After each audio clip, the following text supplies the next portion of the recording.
Can a knife be perfect? 100% perfect? I heard that nothing is perfect in life.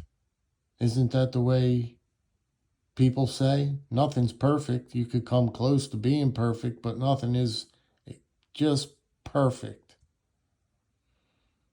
And I'm not sure I believe that. I'm not sure I honestly believe that, because we're going to take a look at, this morning we're taking a look at the Pioneer. This is the Jack Wolf knife Pioneer. This is Ben Belkam's interpretation of a sod buster. Now, of course, we can't use the word sod buster, but he chose the Pioneer Jack. That's what this piece is called, the Pioneer Jack. And I got this 2 days ago, and I didn't get a chance to show you guys because I've been so busy with the dogs and all this rain and everything else. It's always something, you know what I mean? Always something happening, and you got to try and fit it in. But this piece here may be, and I've only had it for 2 days, may be my knife of the year for number one. It may be my pick of the year for number one. And this one might be as close to being perfect as you're going to get. I got to cut my nail. I normally let it grow a little bit because I use it for my nail nick when I pull my knives open, because I like to let them grow just this one finger. So, but I'm dying to cut it. It's ugly looking. I hate long nails. It's ugly on a man.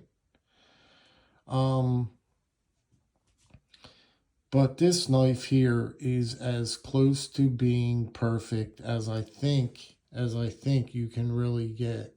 I looked over this knife, I mean, so many times the past few days, and played with this knife and manipulated it and just the walk and talk and all that.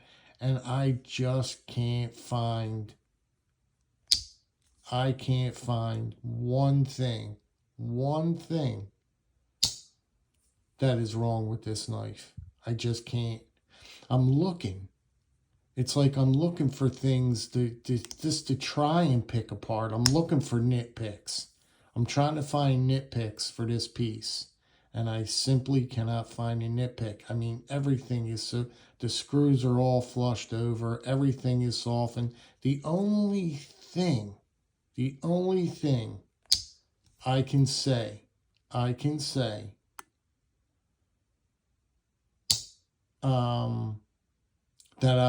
it's not even that I have a problem, it's just that I'm going off other people's, what other people say, is that right there, they say that that's a sharp spot.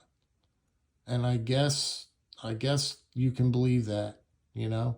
I guess you could soften or round all, no, you can't round that off. What am I saying? That's the way it's got to be, because when it's in the open position, it's got to be square like that. To be flush, you know what I mean? Watch. Right like that. It's got to be square. So there's no rounding that off and softening that off. See? You got to make that break as tight as you can. So you can't do nothing with that. That is the way it is. That's the way it is. But you can see a lot of people say that that's just a coarse spot right there, a rough spot. And there's nothing you could do about that, really. There's nothing you could do about that. But the piece itself is just outstanding. It really is outstanding. I mean, no, everybody doesn't have the $300 to drop on this knife. I understand it. I get that. A lot of people talk about it's expensive. It's expensive. Yes, I understand. Totally, 100%. These are heirloom pieces. You know what I mean? These are very, very special pieces. And you could talk about $300 again. And I know everybody's thinking, well, $300, even so, I wouldn't spend it because it's a Chinese made knife. you can say what you want about Chinese made knives and you don't want to put the $300 out and this, that, and the other. Everybody has their own opinion. That's fine. You can have your own opinion.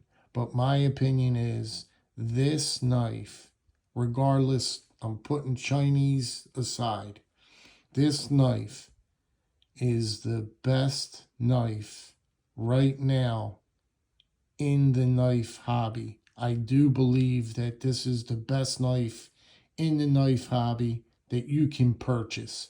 If you had the money, you know what I mean?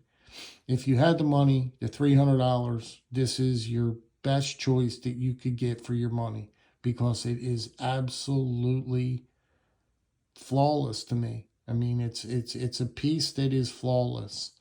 Now, I'm not just saying this because I'm the Sodbuster guy. I'm saying this because it's the truth. Yes, I like this piece a lot. Yes, I'm a little biased to this piece because I'm a Sodbuster knife lover. Yes, I am. And it's one of my favorite patterns. But I'm not letting that interfere with my review of this knife. You could see the cuts wedge all the way up top here. This thing is just a slicing. It's got to be one of the best slicers I've ever put my hands on. You've got these grind lines, these beautiful, beautiful grind lines. Um, it's just one of the nicest knives that I've ever handled. In my life. This is one of the nicest knives I've ever handled. The action on them is just, I've handled a lot of slip joints. And I thought, I thought to myself that the action was good on a lot of them. I mean, I handled a lot of them, but the action on these Jack Wolf knife are on just a whole nother level with the action. You got to watch. They're just so snappy. They're so snappy and they're just, I never felt a knife like this action wise. And I really don't think many people have. I really don't. You can say you have. I mean, a lot of people could say, oh, I felt some of the best knives. I felt knives like that were $10. I know everybody, it's just a special piece is all I'm saying. It's a very, very special. It's a special piece. And if you could afford it, if you can afford it, you really have something special. You have an heirloom piece that you're going to be able to hand down, that you're going to be able to move forward to give to a loved one and say, here, this is for you. You know what I mean? This is something I want you to have and cherish. I owned it and cherished it for, all these years, and now I'm passing it on to you. That's how it is. You know what I mean? That's how it's going to be. Now, I don't exactly know who I'm going to pass mine down to because I don't have children, but just the acoustics alone, the walk and talk is just really, really unbelievable. You got that fat, toxic carbon. Now, I know everybody's not everybody is a fan of that neither, but I happen to love it. I love that fat carbon because it looks wild, man. It looks really, really, it's so deep. The layers are, the depth on it is so cool. I mean, I can't switch it up now. You know what I mean? Because I've got all my knives except for two that are all in fat, toxic carbon. So I really can't switch it up right now. I've got two that are micarta, just two that are straight up micarta. And yeah, so that was in the beginning of my collecting. I was going to try and get all different covers, And then I just went with this fat carbon because I fell in love with the fat carbon, and I wanted to make a collection of the fat carbons. So that's what I did. Now Ben came. We're at 15 of these right now to date. Ben put out 15 of these to date, and I've got all 15 of them. So that's really, really cool. I'm going to have to do a collection update or something, or break them all out and show them to you. That would be really cool. But like I said, getting them out of the tubes and everything, I mean, that's a lot of tubes. That's 15 tubes you got to take these out of, and they're all wrapped. You know, they're wrapped like burritos in the tubes, and you got to rewrap them and put them back carefully. You know what I mean? Neatly, and that takes time. That's the only reason why I didn't do it, because it just takes time. But I just wanted to give you guys a look at this piece, first impressions, because that's all it is. Because I didn't really carry it or do nothing with it. I've had this for a couple of days now and just basically played with it. That's all I did with it. But the fit and finish on it and everything else is just spot on. It's just gorgeous. It's a gorgeous, gorgeous piece. There's no getting away from it. I strongly believe that these are the best knives in the hobby today. I can strongly say that these are the best knives in the hobby today. They really are. And that's what I'm going to stick with. I'm sticking with it. I'm sticking with my opinion. My opinion is my opinion. It feels wonderful in the hand. I mean, it's a great knife. The slips are even getting better, I think. Somebody said that they're starting to make the slips with different material, and I think that it is, because it's really nice slips, really nice stitching. It's finished off really good. I mean, there's nothing that's not good on these knives. Even the slip is almost perfect. You can see it's almost dead perfect, this slip. The burnishing on the sides, I mean, just everything.